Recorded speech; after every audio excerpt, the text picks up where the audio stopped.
wabarakatuh. Waalaikumsalam. Alhamdulillah.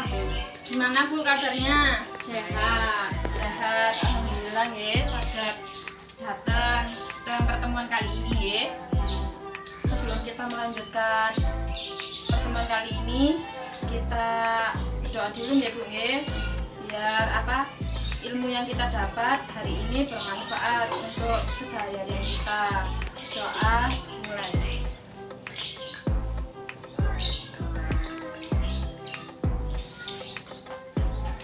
Sebelumnya saya mau tanya nih, kemarin kan ibu ibunya juga hadir di pertemuan Bu Juwani. Yang kemarin kita bahas apa ya Bu ya, sesi sebelumnya?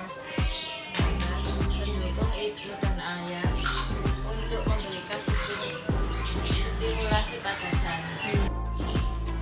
Nah, untuk hari ini kita melanjutkan sesi kelima, yakni untuk modul 4 ya Bu ya, pencegahan dan penanganan stunting melalui kesejahteraan bayi baru lahir dan ibu menyusui. Ya. Apa saja sih yang dibutuhkan untuk kesejahteraan ibu dan anak baru lahir ya Bu ya?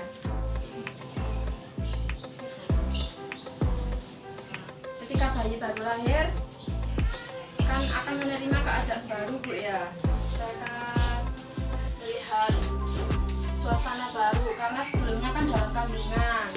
Nah, sekarang mendapatkan suasana baru. Jadi keluarga menerima bayi tersebut dan menyambutnya. Biasanya kan ada transisi ya Bu ya. Mungkin cara menyambut bayi itu bagaimana di daerah masing-masing. Untuk bayi baru lahir, kita sebagai ibu memberikan ASI eksklusif selama berapa bulan ibu-ibu? 20 ASI eksklusif 0 sampai 6 bulan ya. Kemudian baru dilanjut dengan memberikan MPASI. Perkembangan dari bayi lahir juga mengalami penyesuaian dalam respon cahaya, bau, dan sentuhan. Penglihatan bayi baru lahir masih kabur ya Bu ya. Biasanya sampai umur berapa Bu bayi sudah mulai bisa melihat itu? Biasanya ibu-ibu nyaranin itu setelah sarapan ya. Ya, 40 hari. Iya, 40 hari. Itu biasanya bayi masih berada di rumah saja, enggak berpergian jauh-jauh. Kemudian kesejahteraan ibu menyusui. Kenapa sih kok ibu menyusui juga perlu sejahtera? Karena ibu menyusui itu harus bahagia ya Bu ya. Kan kalau orang menyusui asinya cek bancar, harus bahagia ya. Nah, ini apa aja yang harus dipenuhi oleh keluarga dan lingkungan untuk mensejahterakan ibu menyusui? Nah, yang pertama, pemenuhan gizi yang cukup dan kasih sayang dari suami dan keluarga di dalam rumah. Yang kedua, meningkatkan pengetahuan ibu akan keunggulan ASI dibandingkan susu formula ya Bu ya. Karena ASI itu lebih penting daripada susu formula, apalagi di usia 0 sampai 6 bulan. Yang ketiga, meningkatkan potensi ibu untuk menyusui tidak dihalangi oleh siapapun dalam suasana hati positif yang bahagia, yaitu tadi Bu ya. Kalau mungkin biasanya lagi berantem sama suaminya, suasana hatinya jadi buruk, itu biasanya ngefek Bu ya ke asinya buatin panjang. Yang ketiga, dukungan keluarga dan lingkungan untuk ibu menyusui. Jadi dukungan keluarga ini penting ya Bu ya. Meliputi siapa saja, suami, keluarga, dan lingkungan sekitar. Lingkungan sekitar itu tetangga. Oke. Nah, suami harus ngapain saja untuk mendukung ibu menyusui, memperhatikan asupan gizi yang baik untuk ibu menyusui. Yang kedua, berbagi peran dalam mengerjakan pekerjaan rumah. Jadi ketika ibu menyusui itu, apalagi baru lahiran, sangat-sangat sibuk ya mengurus anak bayinya. Jadi tidak semua pekerjaan rumah dikerjakan sama istri lah. Suami bisa apa? Contohnya membantu menyapu rumah, mengepel. Misalkan anaknya mumpung lagi tidur, suami bantu apa ya. Terus menciptakan kondisi suasana yang tenang dan nyaman untuk ibu dan anaknya. Yang keempat, memberikan waktu bagi istri untuk beristirahat yang cukup.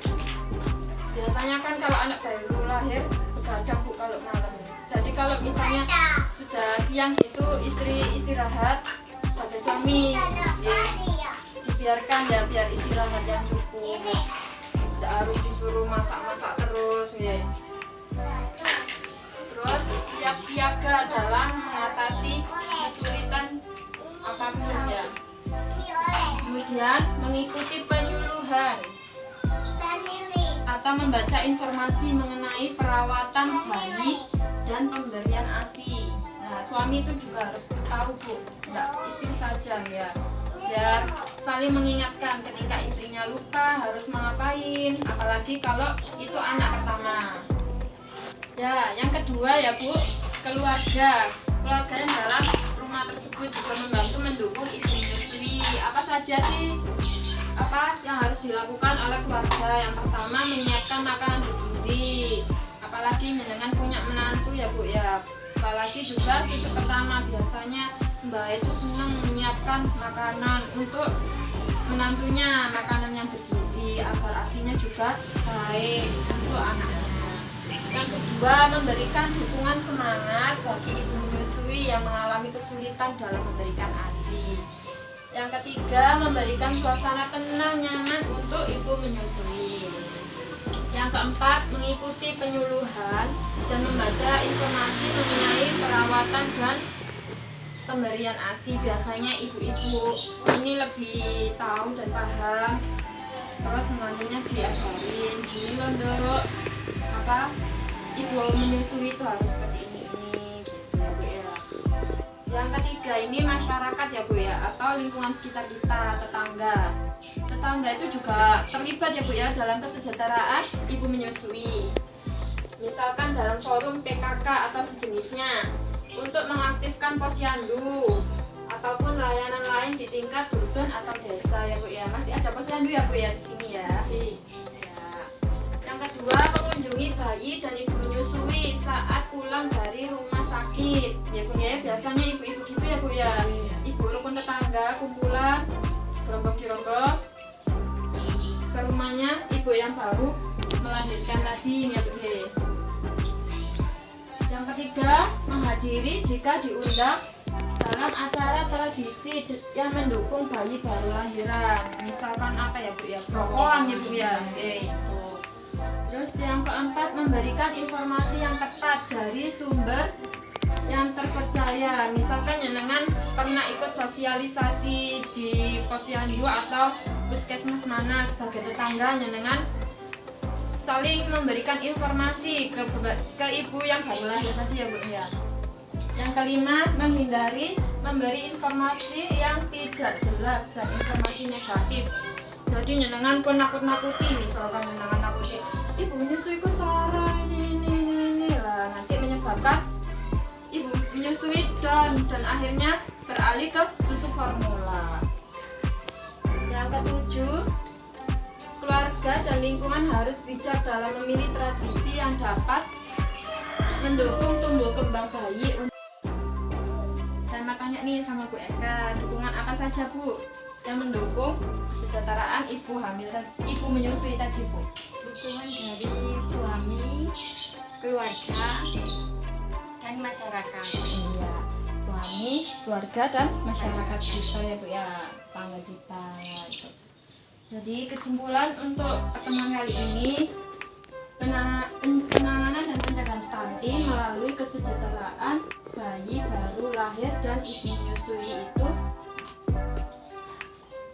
didukung oleh suami, keluarga, dan masyarakat ya. Dan pemberian ASI eksklusif tadi selama 6 bulan ya Bu ya. Ibu menyusui wajib memberikan secara optimal agar stunting dapat dicegah. Kemudian kebutuhan fisik dan mental bagi bayi baru lahir dan ibu menyusui dapat terpenuhi dengan memanfaatkan layanan yang tersedia di masyarakat. Misalnya tadi seperti posyandu ya Bu ya, puskesmas, atau program bantuan sosial lainnya seperti PKH dan BPNT ya Bu ya. Serta mengikuti kegiatan P2K2 seperti pagi kali ini ya Bu ya, yang diselenggarakan oleh pendamping PKH.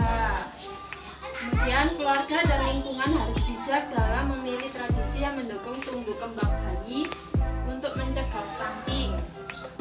Yang terakhir, bentuk dukungan yang bisa diberikan keluarga dan lingkungan secara material seperti makanan bergizi, peralatan dan perlengkapan bayi baru lahir, ibu menyusui, dan non material. Non material itu seperti kasih sayang dan informasi perawatan ibu menyusui. Nah, demikian pertemuan kali ini ya Bu ya. Sudah cukup jelas Bu? Nah, ya alhamdulillah.